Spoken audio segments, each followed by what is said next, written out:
waxaana wanaagsan idin hantii madaawadayaal meel kastoo aad dunida ku joogtaan ku soo dhawaada wararkii ugu dambeeyay ee Soomaaliya oo aad kala socotaan bandhiga TV qodobada aad ku daawan doontaanna waxaa ka mid ah wararkii ugu dambeeyay doorashada guddoonka golaha shacabka oo weli ka soconaysa teendhada afisyoon ee Muqdisho rajada filla Soomaaliya oo aad u yar iyo xildhibaanad Khadiija Diiriye oo markaasi la kulantay natiijo aysan filaynin qodobada kale waxaa ka mid noqon doona madaxweyne Farmaajo oo lagala wareegay awoodda madaxweynaha dalka kadib go'aan culus oo uu soo saaray gudoomiyaha cusub ee golaha shacabka Aadan Madoobe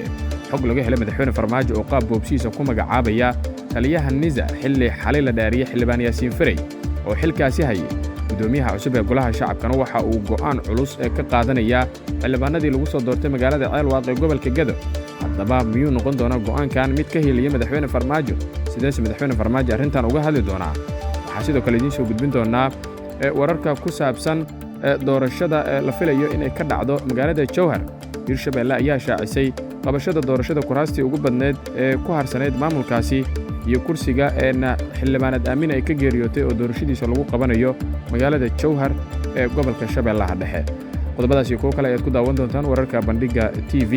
daawada haddii aad ku cusub tahay ku soo biir shabakadan waana khamiis 18 bisha Afraad Abriil sanada 2022 ku soo dhawaada qodobadaas oo faahfaahsan madaxweynaha Soomaaliya Maxamed Cabdullaahi Farmaajo ayaa la sheegay in lagala wareegay awoodda madaxweynaha dalka kadib markii xalayto la doortay gudoomiyaha cusub ee golaha shacabka ee baarlamaanka federaalka ah ee Soomaaliya kaasi oo noqon doona ninka ugu sarreeya ee dalka ee hadda markaasi sharci ku jooga amaba markaasi loo doortay xilkaasi madaxweyne Farmaajo muddaxileedkiisii waxa uu dhamaaday February 8 2021 muddo ka badan hal sano ayuu markaasi si sharci darro ku jooga villa Soomaaliya ayay leeyihiin siyaasiyiinta gudoomiyaha kumeel gaarka ah ee golaha shacabka ee markaasi Soomaaliya Cabdisalaan Dhabancad oo maanta la hadlay warbaahinta waxa uu sheegay in xilka madaxweynaha iyo kan ra'iisul wasaaraha uu si toos ah ula wareegay gudoomiyaha cusub ee golaha shacabka Aadan Madoobe ayaa xalayto lagu doortay teendhada afisyoon ee magaalada Muqdisho waxaana uu ku soo baxay codad aqlabiyad leh iyada oo dadka la raacsiiyay murashaxii ay wadatay villa Soomaaliya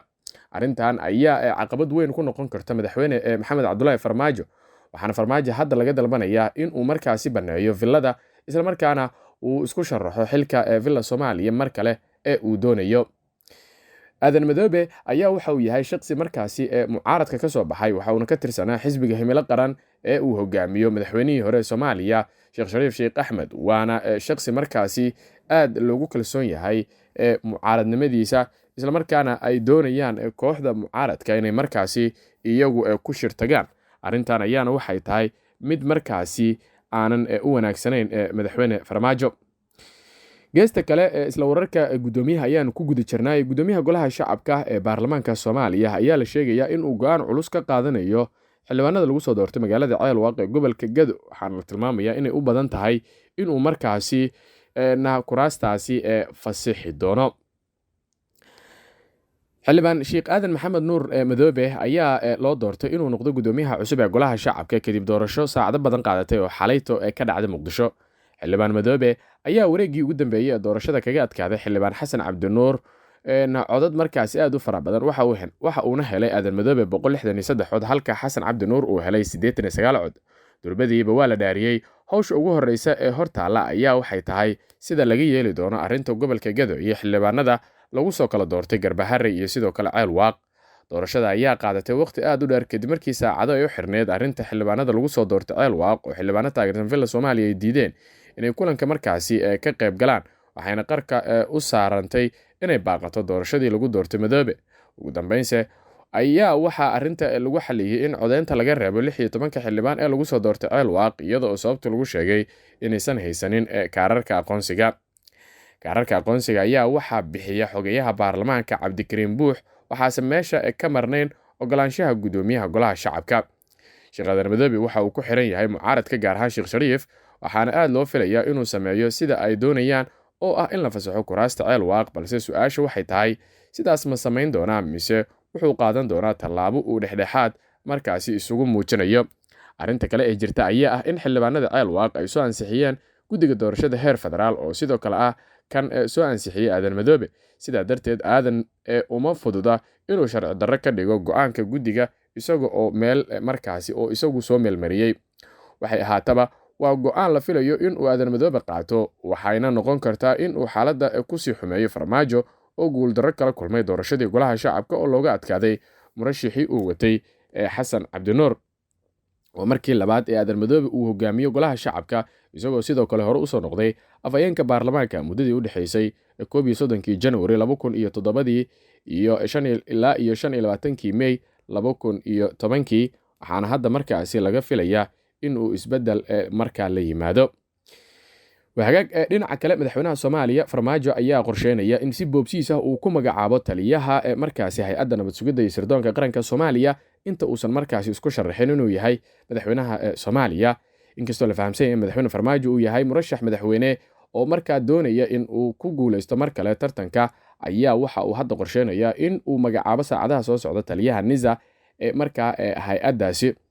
hay-adda ayaa waxaa si kumeel gaar ah u maamulayay muddooyinkii u dambeeyey taliyihii hore ee kumeel gaarka ahaa Yaasiin Farey, kaasi oo ka mid noqday baarlamaanka cusub ee Soomaaliya.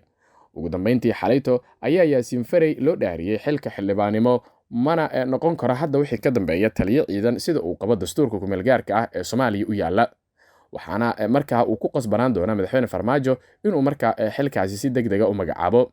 xogaha hoose la helayo ayaa waxay sheegayaan in madaxweynuhu uu magacaabi karo shakhsi markaasi aad u kala yaqaana hay-adda, waxaana wararku ay sheegayaan in ay suurtagal noqon karto in xilkaasi loo magacaabo Cabdiraxmaan Dheere oo markaa isagu wax badan ku guda jiray hay-addaasi. walow la sheegayo in markaa Cabdiraxmaan Dheere awood qaybsiga uu u diidayo maadaama kursigaas amaba taliyahaasi ay leeyihiin beesha shanaad, ayaa haddana waxaa suurtagal in madaxweyne Farmaajo uu markaa ku adkaysto go'aankaas islamarkaana uu qaato. waana suurtagal in markaa la raadiyo shakhsi ka soo jeeda beesha shanaad si markaa ay waxa u noqdaan kuwo markaasi ku salaysan habka awood qaybsiga ee markaasi 4.5. ugu dambeyntiina guddiga siid ee dowlad goboleedka Hirshabelle ayaa maanta soo saaray jadwalka doorashada kuraastii ugu dambeysay ee golaha shacabka, gaar ahaan xubnaha ka imaanaya deegaanada ee maamulkaasi.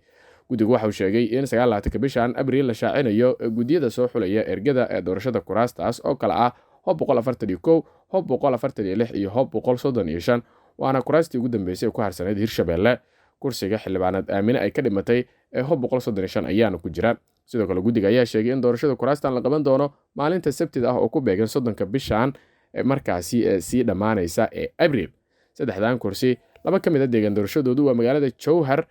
Shabeellaha Dhexe, halka midka kale uu yaalla magaalada Beledweyne ee xarunta markaa gobolka Hiiraan. Hob 135 waxaa ku fadhisay xildhibaanad Aamine Maxamed Cabdi oo iyadu murashax u ahayd kursigaas balse la dilay. kursiga Hob 141 waxaa ku fadhiyey wasiirkii hore ee amniga Maxamed Abuukar Slow Ducaale. Hob 146 waxaa ku fadhiyey wasiirka amniga Cabdullaahi Maxamed Nuur, balse 4 sano ee soo socota kursigan waxaa lagu sharfay sida la sheegay madaxweynihii hore ee dalka Sheekh Shariif Sheekh Axmed oo la filayo inuu ku soo baxo kursigaasi. qodobkaas ayaa ugu dambeeyay warkeena tan iyo warkaan war la mid ah. intaanu dib ugu kulmi doono waxaan idinkaga tegaynaa sidaas iyo nabadgelyo.